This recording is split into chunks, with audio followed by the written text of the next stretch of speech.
He was the face of Fast and Furious, an actor, a racer, a car fanatic. But there was one car Paul Walker never put on display. Hidden away in a private garage, behind a locked door no one talked about, was his most personal project. A car he never finished. A car built not for the spotlight, but for something deeper. And when the dust finally settled, what they found inside changed everything. Before he was a Hollywood action star, Paul Walker was a genuine gearhead. Not the kind that shows up for a photo op in a borrowed car, but a man who actually lived for speed, design, and the soul of machines. Born in Glendale, California, and raised in the shadow of SoCal's car culture, Paul grew up around wrenchers and racers. Long before he ever appeared on the big screen, he was already swapping engines, attending track days, and immersing himself in the underground car community. It wasn't just an image he wore for the Fast and Furious franchise. It was his truth. Those who knew him personally often said Paul was one of us, a guy who'd roll up to a car, meet unannounced in his favorite Skyline GTR, and talk shop with anyone, famous or not. He wasn't about flexing wealth or flaunting fame. He genuinely loved the machines. In fact, he famously kept over 30 rare, exotic, and classic cars, not in a display showroom, but in actual working condition. Some were modified, some left stock, but each was driven, loved, and handpicked by Paul himself. He raced in time trials and club events, pushing his cars to the limit not for headlines, but for adrenaline. He co-founded Reach Out Worldwide, a disaster relief nonprofit, using his platform to help others. Even then, he was known to arrive at events in dusty jeans, grease under his nails, having just come from the garage. Unlike many actors who played street racers, Paul actually was one. And that's what made him different. It wasn't a role. It was an extension of himself. Every shift, every line he delivered in Fast and Furious had the conviction of someone who truly understood what it meant to chase speed. But among all the Supras, Skylines, and Salines, there was one car he never shared with the public. A personal project, a secret building, and the story of that car begins only after Paul was gone. To most fans, Paul Walker's car collection was already the stuff of legends. After his passing in 2013, headlines emerged about the incredible fleet he had amassed. 34 cars co-owned with his longtime friend Roger Rodas. The list included Nissan Skyline GTRs, real R34s, not movie props, Toyota Supras, Celine Mustangs, a pristine BMW M1, and even an ultra-rare Ford GT. Car enthusiasts around the world drooled over the breadth and taste of the lineup. This wasn't a collection built for show. It was curated with passion, history, and speed in mind.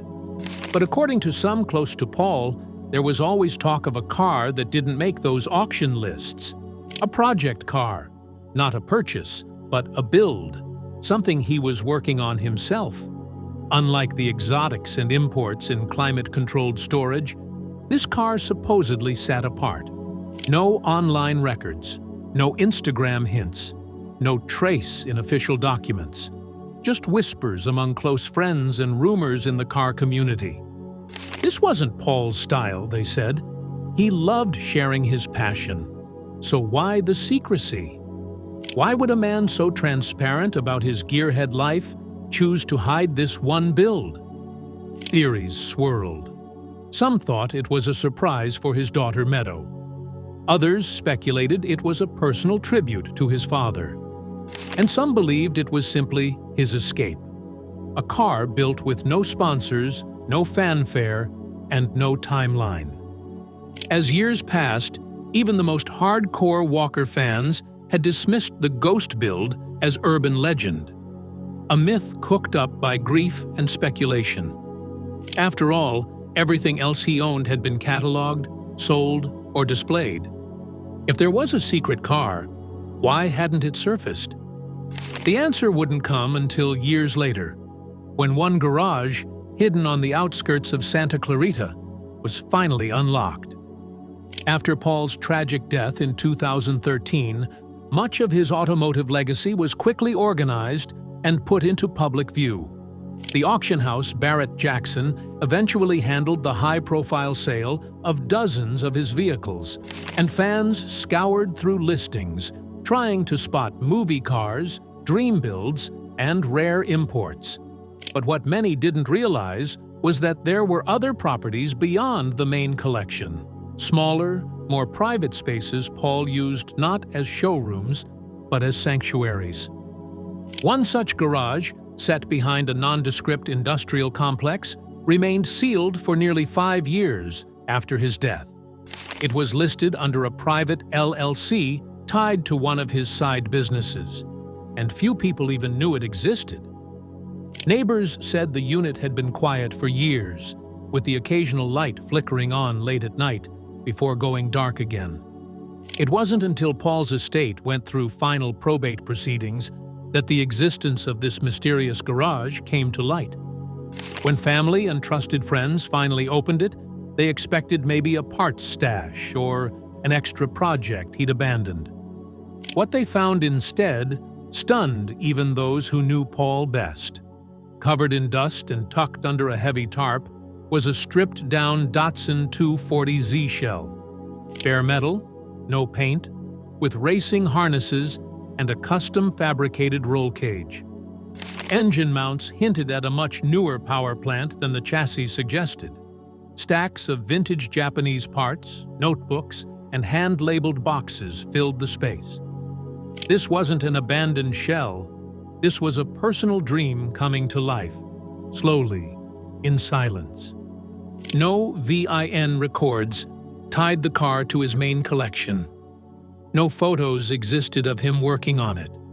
This was something different, something Paul kept to himself. Under that dust-covered tarp was more than just a car. It was a mystery wrapped in steel and sentiment. The shell was confirmed to be a 1973 Datsun 240Z, but it wasn't remotely stock. The firewall had been custom-cut. Tubular mounts suggested Paul was retrofitting the chassis to fit a modern powertrain, likely a twin-turbo V6 from the Nissan VR series. Several crates contained OEM parts from the GTR lineup, ECUs, turbos, fuel delivery systems, meticulously labeled and preserved. In the corner of the garage sat a set of custom wheels, handmade carbon fiber panels, and a full analog gauge cluster. No digital screens, no touch interfaces. Everything pointed to a pure driving experience, lightweight, mechanical, visceral. On the workbench, there were blueprints and hand-drawn sketches. Scrawled in Sharpie were notes that read, "Keep weight low, all function, old soul, modern muscle." But what shook the group the most was what they found in the glove box of the half-assembled car. A worn leather notebook stuffed with tuning notes, parts lists, and loose Polaroids. Inside, in Paul's unmistakable handwriting, were thoughts and ideas about the build. One page read, "Do it the way Dad would have done it. No corners cut." Another simply said, "This one's just for me." No sponsors, no deadlines, no Hollywood polish, just passion. Whatever this car was meant to be, tribute, therapy, or thrill, it was clear Paul had poured himself into it, and it never once appeared on a red carpet or social feed. It was his alone. And now, it told a story he never got to finish. One of the strangest parts about the discovery of the hidden 240Z build was how little documentation there was. Paul Walker was known for his meticulous attention to detail. His other vehicles, whether Skyline GTRs or rare Mustangs, were logged, insured, and stored with full records. But this car? No title, no VIN in the DMV database, no previous owner history, no mention on forums, registration forms, or in Walker's known car ledgers. It was, in every official sense, a ghost. That silence raised serious questions. How did Paul acquire a shell with no paperwork trail? How long had it been in his possession? And why had no one in his inner circle ever mentioned it? Some close friends speculated that the Datsun had been purchased under a different LLC to keep it off the books. Others believe it was acquired through a private connection and intended to stay off the grid by design. Not for hiding, just for peace. Further confusing things were the parts strewn around the shop. The VR38 DETT engine components, matching the power plant of the Nissan GTR, didn't align with any known builds he was working on publicly. A unique intake manifold hinted at custom tuning. A modified subframe suggested the car was being set up for serious track use. Yet, no one had a build sheet, no tuning plan, no publicized goal. One handwritten note tucked inside a notebook simply read, "Mechanical feel. All analog. No screens, no apps, no noise, just car." Some fans believe it was a retirement car, the build he planned to finish when Fast and Furious ended. Others claim it was for his daughter Meadow, perhaps a gift, perhaps a lesson. A few even think it was a tribute to his father, built in honor of the first car Paul ever fell in love with. Without a spec sheet, no one can say for sure. But that silence only deepened the mystery. In a world where celebrities flaunt every detail, Paul's quiet craftsmanship stands in stark contrast and makes the build all the more powerful. As more details emerged about the hidden 240Z, speculation intensified about its purpose. Why was Paul Walker, a man with access to any exotic in the world, devoting so much time to a modest Japanese coupe from the early 1970s? What made this car different from his twin-turbo Supras, his fleet of GTRs, his perfectly preserved BMW M1s? Those close to Paul say the Datsun 240Z held a special place in his heart. Not for its value, but for its soul. It was one of the cars that sparked his love of driving in the first place. His father, Paul Walker III, a former sewer contractor and self-proclaimed gearhead, raised Paul around old-school American and Japanese machines. They bonded over wrenching on beat-up imports. The Z represented that era. Lightweight, manual, no electronics. Just pure connection between driver and road. Some believe Paul chose the 240Z for exactly that reason. It was a blank canvas for something deeper. A tribute to his dad. A love letter to his roots. The kind of car that didn't need a red carpet or a YouTube channel to matter. Inside the leather-bound notebook found with the car, one entry stood out. "Build it like I'm 17 again. No money, just dreams. No noise, just feel. Keep it raw." Another note read, simply, "Pops would have loved this one." It wasn't just the car that made this story powerful, it was the motive. This wasn't a vanity build, it was personal, emotional, and heartbreakingly incomplete. Those close to Paul have never confirmed the full story, but the clues are hard to ignore. In a world of loud cars and louder fame, Paul chose silence for this one. That alone says everything. As the team combed through the garage in the weeks following the discovery, it became clear Paul had left more than just blueprints. He left a breadcrumb trail of ideas, reminders, and raw inspiration scattered throughout the workspace. Inside a drawer of a rusted tool chest were dozens of folded-up sticky notes, receipts from parts orders, and handwritten shopping lists.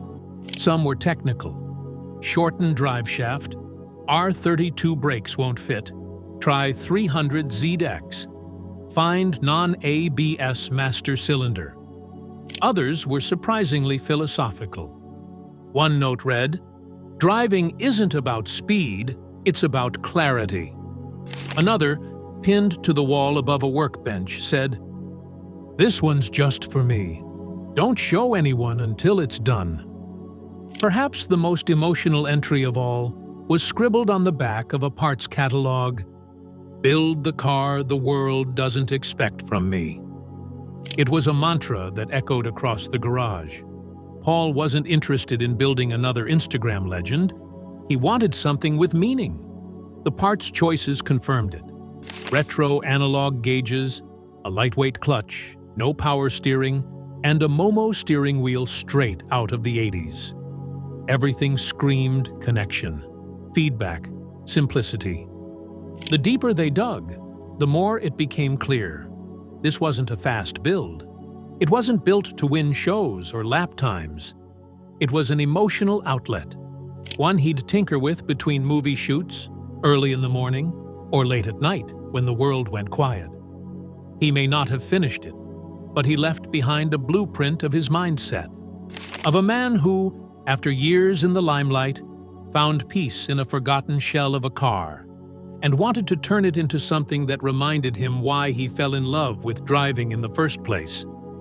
Despite the passion poured into it, Paul Walker's secret Datsun 240Z project was never completed.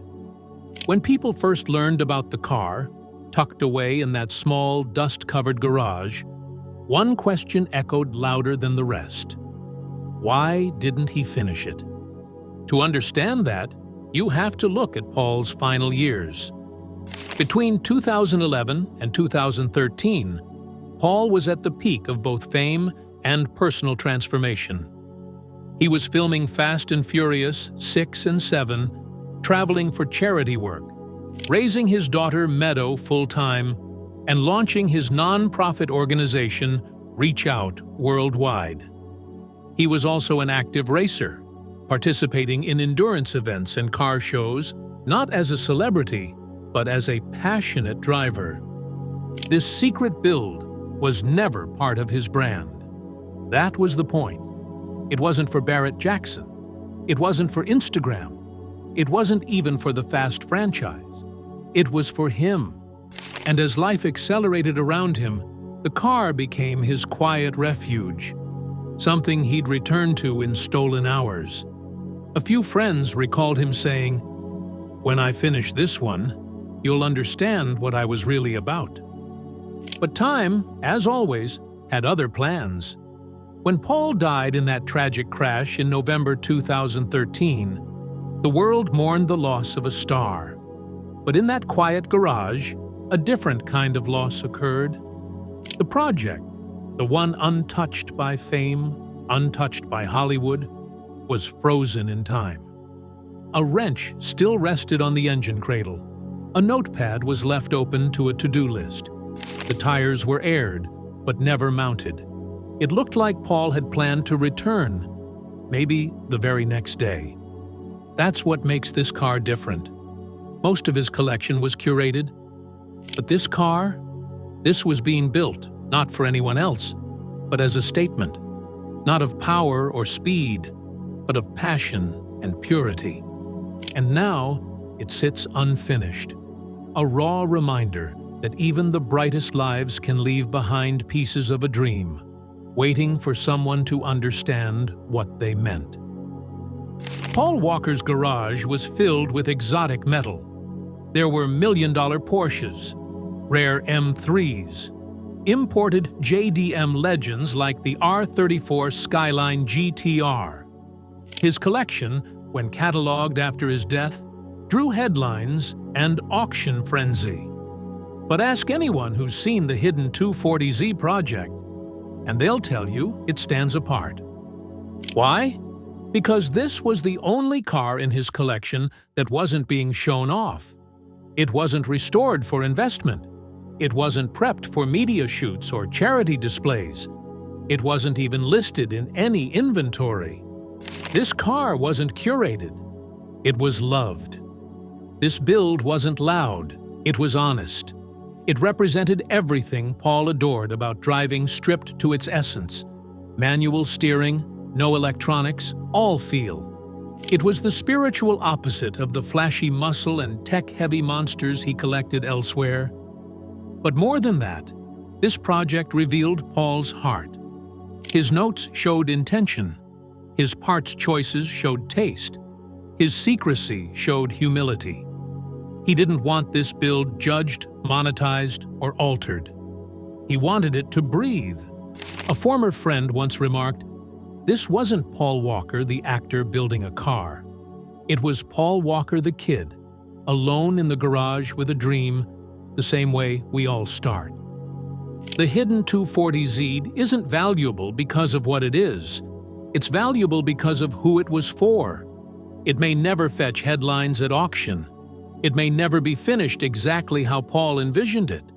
But to those who've seen it, it's the most real car in his collection. The most him. And maybe that's the car that matters most. In the years since Paul Walker's passing, tributes have poured in from across the globe. His Fast and Furious co-stars honor him at every premiere. His daughter Meadow keeps his foundation alive. His fans drive skylines in his name, scream "One last ride," and keep his legacy burning on pavement everywhere. But inside that little garage, far from cameras and crowds, rests perhaps the most authentic legacy of all. A car he never finished, but one that captured everything he stood for. This Datsun 240Z isn't flashy. It's not famous. It doesn't have a movie credit or a stunt sequence. What it does have is something rarer: truth. It holds Paul's fingerprints, his scribbled notes, his vision. It reflects his roots. Cars built not for fame, but for feel. Engines built not for sponsorships, but for soul. In the end, Paul Walker's secret project tells us more about the man than any Hollywood feature ever could. Because that car, unfinished and unseen, was him stripped of roles, stripped of red carpets, stripped of fast cars and faster lines. It was Paul Walker, the quiet builder, the thinker, the dreamer. And that's why this garage, this project, this story matters. Not because of what it's worth, but because of what it reveals. His movies showed us a hero. His garage shows us the man.